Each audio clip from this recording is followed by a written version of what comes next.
Hello students, welcome back to the virtual class. In economics we are dealing with chapter number 6 and in that we are understanding the different types of the unemployment. It had been 2 sessions of understanding the types of unemployment. In the first one we understood the measures to or the tools to measure the unemployment level. Right, in the second session we understood about the first and second type of the unemployment, and that is the open unemployment at first and the second is known as the underemployment. In today's session guys, we are going to conclude the types of unemployment, right? The last 3 types are going to be understood by today. The third one, disguised unemployment. Fourth one, cyclical unemployment. And the fifth one, frictional unemployment. Now, let us start with the third point, and that is the disguised unemployment. We all know the meaning of disguised. Disguised means the hidden, right? It is the hidden unemployment.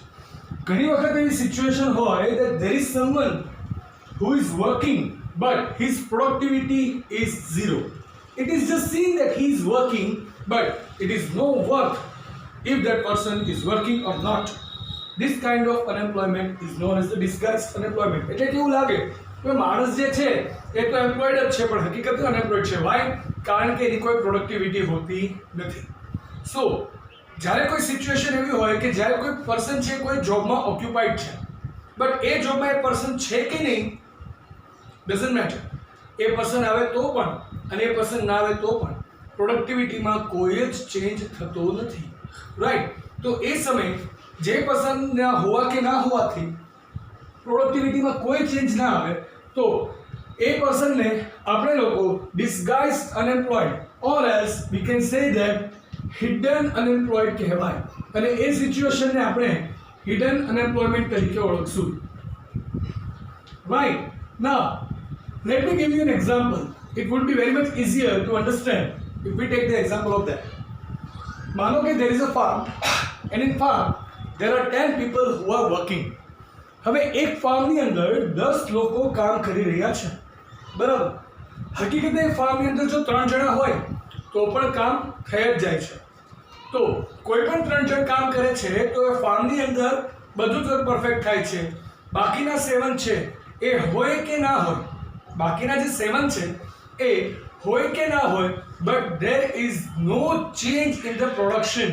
એ 3ના હોવા કે ના હોવાથી એની પ્રોડક્ટિવિટીમાં કોઈ change આવતો નથી. That means બાકીના 7 જણા છે એ ઝીરો પ્રોડક્ટિવ પર્સન કહેવાય. તો આ સિચ્યુએશનમાં એ 7 લોકો છે આપણને લાગે કે ના ભાઈ એમ્પ્લોયડ છે, they are working in the farm, but basically એ લોકો અનએમ્પ્લોયડ છે. વાય? કારણ કે એની પ્રોડક્ટિવિટીનો યુઝ થતો નથી. તો એ હોય કે ના હોય બિઝનેસમાં કોઈ ફરક પડતો નથી. હજુ એક ઇઝી એક્ઝામ્પલ આપું, બહુ ઇઝી, એકદમ બેઝિક. આપણે કોઈ શોપ હોય તો શોપની અંદર દુકાનમાં માણસ કંઈક અંબાવવા માટે કે વસ્તુ આપવા માટે આપણે ઘણા માણસોને જોતા હોય. માનો કે એક શોપ છે, એ શોપની અંદર એને 2 બાળકોને રાખ્યા છે, બરાબર? 18-19 વર્ષના 2 છોકરાઓને રાખ્યા છે કે જે બધો સામાન પહોંચાડે છે, બરાબર?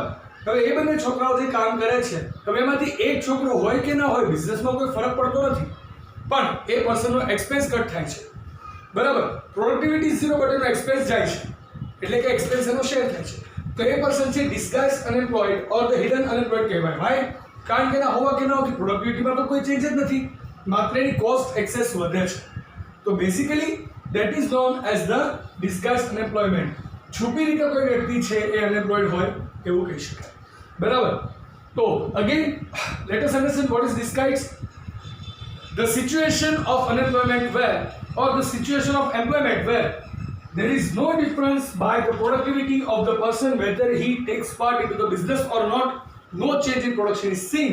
At that time that person is known as the disguised unemployed person. It is very much easy to understand.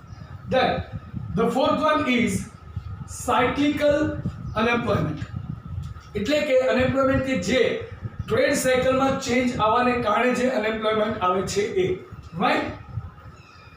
Unemployment due to change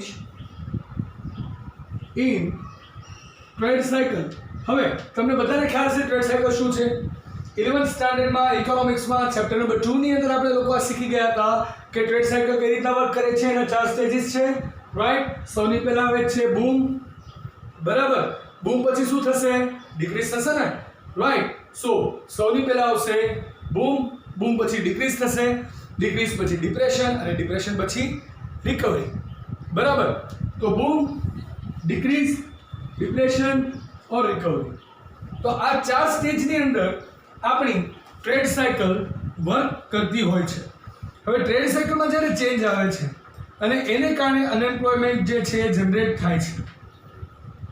બરાબર, એને કારણે ટ્રેડ સાયકલ જે છે એના કારણે અનએમ્પ્લોયમેન્ટ જનરેટ થાય છે, તો એને આપણે સાયક્લિકલ અનએમ્પ્લોયમેન્ટ કહીશું. તો ડિક્રીઝ જે છે એને આપણે રિસેશનના નામથી પણ ઓળખીએ છીએ, રાઈટ. સો બૂમ, રિસેશન, ડિપ્રેશન, રિકવરી, અગેન બૂમ. તો જ્યારે પણ માની લો કે ના market is booming, market booming હોય એટલે પ્રોડક્ટ જે છે એની ડિમાન્ડ ખૂબ છે, સપ્લાય પણ સારી છે.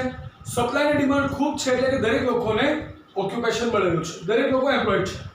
હવે માની લો કે માર્કેટમાં ધીરે ધીરે ડિપ્રેશનની તૈયારી છે, એટલે કે રિસેશન આવવાનું શરૂ થાય છે. તો રિસેશન કઈ સિચ્યુએશનમાં આવશે? હવે અહીંયા આપણને કામ લાગશે chapter number 3 money and inflation. Money and ઇન્ફ્લેશનમાં આપણે શીખી ગયા હતા કે એવા સમયમાં રિસેશન અને ડિપ્રેશન ખાસ જોવા મળે કે જ્યારે demand are fewer but the supply is very much high. Supply ખૂબ છે બટ ડિમાન્ડ છે જ નહીં. ડિમાન્ડ જ ન હોય તો પરચેસ કોણ કરશે?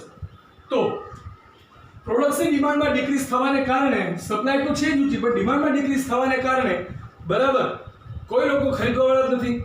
તો જે બિઝનેસ છે એ લોકોને શું છે, હવે ધીરે ધીરે સપ્લાય ઓછી કરશે. બરાબર, ઘણી વખત તો ડિપ્રેશન એટલું ખરાબ રીતે હોય છે કે ઘણા બિઝનેસ શટડાઉન પણ થઈ જાય છે. તો બૂમથી લઈને ડિપ્રેશન સુધી જ્યારે સાયક્લિકલ ચેન્જ આવે છે તો એને કારણે શું થશે? બિઝનેસ શટડાઉન થાય છે અથવા તો સપ્લાય ઘટે છે, તો ફેક્ટરીના ઓનર્સ જેટલા છે, પ્રોડક્શન કરવાવાળા જેટલા છે, જેટલા પ્રોડ્યુસર્સ છે, એ લોકો દરેક લોકોને સેલરી તો નહીં જ આપે. વાય? કારણ કે બિઝનેસમાં ઇન્કમ જનરેટ નથી તો એ લોકો એક્સપેન્સ આપશે ક્યાંથી? તો ત્યારે એ થોડા વર્કર્સ છે એને રિલીવ કરી દે જોબમાંથી. તો those people become unemployed persons. હવે એ લોકો અનએમ્પ્લોય થઈ ગયા છે. હવે જ્યારે પણ ડિપ્રેશનથી રિકવરીથી બૂમ થશે તો ફરીથી એ લોકોને હાયર કરશે કામ કરવા. શું કામ? કારણ કે સિચ્યુએશન ઇઝ ગેટિંગ વર્સ્ટ. હવે સપ્લાય તો છે પણ એની સામે ડિમાન્ડ પણ ઇન્ક્રીઝ થઈ રહી છે. તો ફરી જ્યારે પ્રોડક્ટની ડિમાન્ડ વધશે તો વધુ પ્રોડક્શનની જરૂર પડશે. તો પ્રોડ્યુસર્સ ફરીથી રિએક્ટિવ થશે. એ લોકો રિએક્ટિવેટ થશે એટલે આપોઆપ એ લોકોને નવા વર્કર્સની જરૂર પડશે અને ફરીથી એ લોકોને હાયર કરશે. બરાબર, તો સાયક્લિકલ ચેન્જ છે. સાયકલ જ્યાં સુધી રિવર્સ થઈને એટલે કે બૂમથી ડિપ્રેશન છે, હવે જ્યાં સુધી રિવર્સ થઈને ડિપ્રેશનથી બૂમ સુધી નહીં જાય ત્યાં સુધી એ લોકો અનએમ્પ્લોયડ રહેશે. જ્યારે પણ સાયકલ બરાબર ડિપ્રેશનથી બૂમ તરફ જશે એટલે તરત એ લોકોને ફરી એમ્પ્લોયમેન્ટ મળી જશે. તો it is for the short term or else it can this kind of unemployment can and once the trade cycle starts coming back to the બૂમ. રિકવર થઈને ફરીથી બૂમ સુધી પહોંચે બરાબર ત્યાં સુધી એ લોકો અનએમ્પ્લોયડ રહેશે. જેવી રિકવરી સ્ટેજ ચાલુ થશે એટલે પાછી અનએમ્પ્લોયમેન્ટ ધીરે ધીરે ઓછી થઈ જશે. તો it is for the short term. Trade સાયકલમાં ચેન્જ આવે છે એને કારણે લોકો અનએમ્પ્લોયડ થાય છે. બરાબર, બૂમમાંથી ડિપ્રેશન સુધી માર્કેટ જતું રહ્યું તો ડિપ્રેશનને કારણે લોકો અનએમ્પ્લોયડ થયા છે. Why? Because the business owners or the producers are not able to afford the expenses of the employ service. કારણ કે ઇન્કમ જ નથી, ડિમાન્ડ જ નથી તો સેલ્સ ક્યાંથી થવાનું છે? તો પછી એક્સેસ પ્રોડક્શન કરીને ફાયદો છે. રાઈટ, પ્રોડક્શન પ્લાન્ટ બંધ છે તો વધુ ઇન્કમ ક્યાંથી આવશે? તો આપણે આ લોકોને સેલરી કેમ ચૂકવશું? તો એ બધા પ્રશ્નોને કારણે લોકો એમ્પ્લોયીઝને છૂટા કરી દે છે. ફરી પાછું જ્યારે માર્કેટમાં ડિમાન્ડ હાઈ થશે, પ્રોડક્શન ફરી સ્ટાર્ટ થશે તો એ લોકોને ફરીથી એમ્પ્લોયીઝની જરૂર પડશે અને એમ્પ્લોયીઝને ફરીથી હાયર કરશે. રાઈટ, તો ટ્રેડ સાયકલના ચેન્જને કારણે જે અનએમ્પ્લોયમેન્ટ થાય છે which is for the very short term, એને આપણે સાયક્લિકલ અનએમ્પ્લોયમેન્ટ કહેવાય. આનું એક્ઝામ્પલ આપવું હોય તો we can give the best example of USA. United states of America 1929 અને 30 ની અંદર દે ફેસ ધ ગ્રેટ ડિપ્રેશન. બહુ ખરાબ રીતે લોકો ડિપ્રેશનનો સામનો કર્યો હતો. Many of the people, many of the US citizens got unemployed at that time. There was very few demand prevailing into the market. The supply was very high, but there was no demand into the market. So many of the business got shut down. બહુ બધા business houses, મોટા business houses છે shutdown થઈ ગયા હતા. પછી ફરી જ્યારે 1930 ના એન્ડમાં ફરીથી જ્યારે માર્કેટ બૂમ પર આવ્યું બરાબર એટલે કે રિકવરી સ્ટેજ ચાલુ થઈ ત્યારે અનએમ્પ્લોયમેન્ટ ત્યાં ઓછી થઈ. Otherwise they faced the worst phase of the trade cycle and the cyclical unemployment. Okay, so guys, that is the cyclical unemployment. So up to now we understood the disguise and the cyclical unemployment. Now the last topic, and that is the frictional unemployment. Friction ને આપણે ગુજરાતીમાં કહીએ ઘર્ષણ, ઘસારો. બે લોકો વચ્ચે ઘસારો થાય ફ્રિક્શન કહેવાય. બરાબર, બે વ્યક્તિ વચ્ચે કોમ્પિટિશન ચાલતી હોય અને કોમ્પિટિશન જ્યારે એગ્રેસિવ બને આપણે ફ્રિક્શન કહીએ છીએ, right? Two things are rubbing towards each other. બરાબર, તો એને આપણે ફ્રિક્શન કહેવાશે. ફ્રિક્શનલ અનએમ્પ્લોયમેન્ટ ત્યારે ટેક પ્લેસ કરે છે કે જ્યારે ટેકનોલોજીમાં ચેન્જ આવે છે, લોકોના ટેસ્ટ અને પ્રેફરન્સમાં ચેન્જ આવે છે. બરાબર, લોકોના ટેસ્ટ અને પ્રેફરન્સ ચેન્જ થાય છે. શું કામ? કારણ કે નવી ટેકનોલોજી માર્કેટમાં આવી ગઈ છે. તો જે લોકો નવી ટેકનોલોજી સાથે કોપ અપ નથી કરતા, નવી ટેકનોલોજીની પ્રોડક્ટ જે છે પ્રોડ્યુસ નથી કરી શકતા, બરાબર, એ લોકો અનએમ્પ્લોયડ બને છે. શું કામ? કારણ કે માર્કેટમાં હવે ઓલ્ડ ટેકનોલોજીની કોઈ ડિમાન્ડ નથી.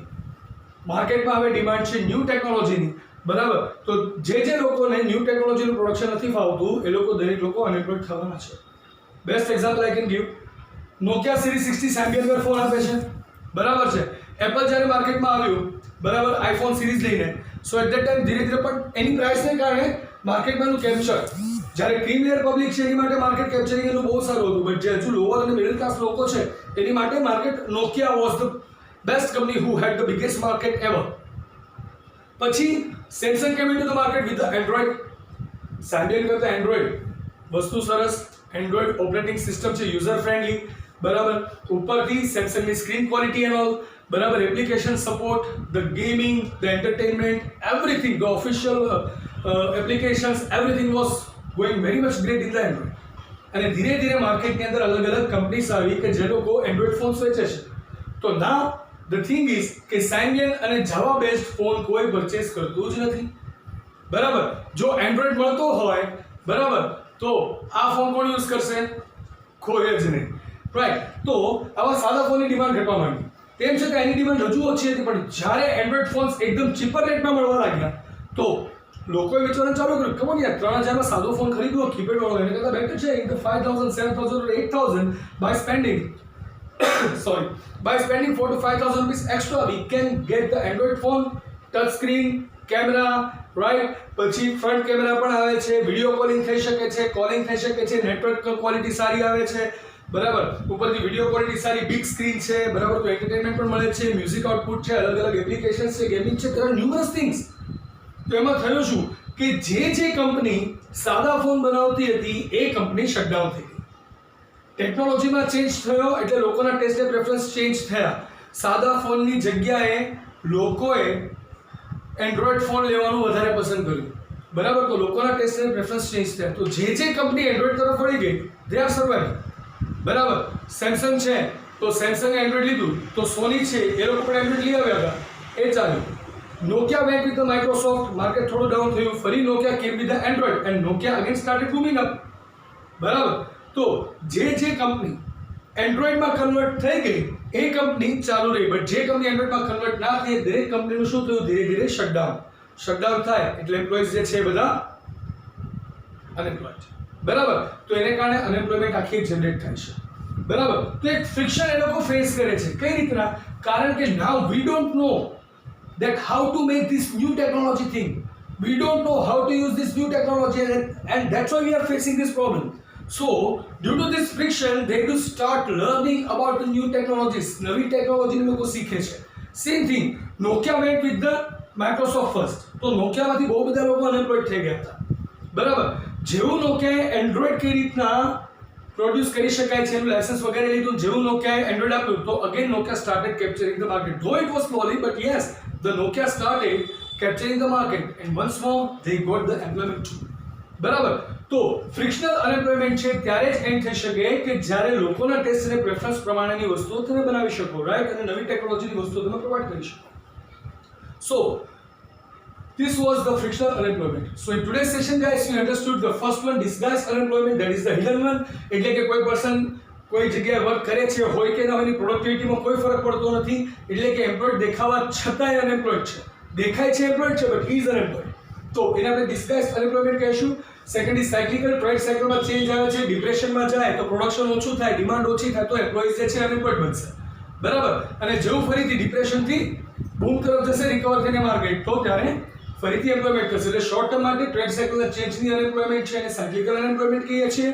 એન્ડ જ્યારે ટેકનોલોજીમાં ચેન્જ આવેને કારણે લોકોના ટેસ્ટ અને પ્રેફરન્સમાં ચેન્જ આવે છે, જે પ્રોડ્યુસર્સ જે એમ્પ્લોઈઝ નવી ટેકનોલોજી સાથે કોપ અપ નથી કરી શકતા, they become unemployed, so they start learning about the new technology, and once they are back with the new technology, they do start capturing the market and they do start getting the employment back, right? So એને આપણે કહીશું frictional unemployment, right? So guys, that was the topic of today, and with that only the topic of types of unemployment ends over here.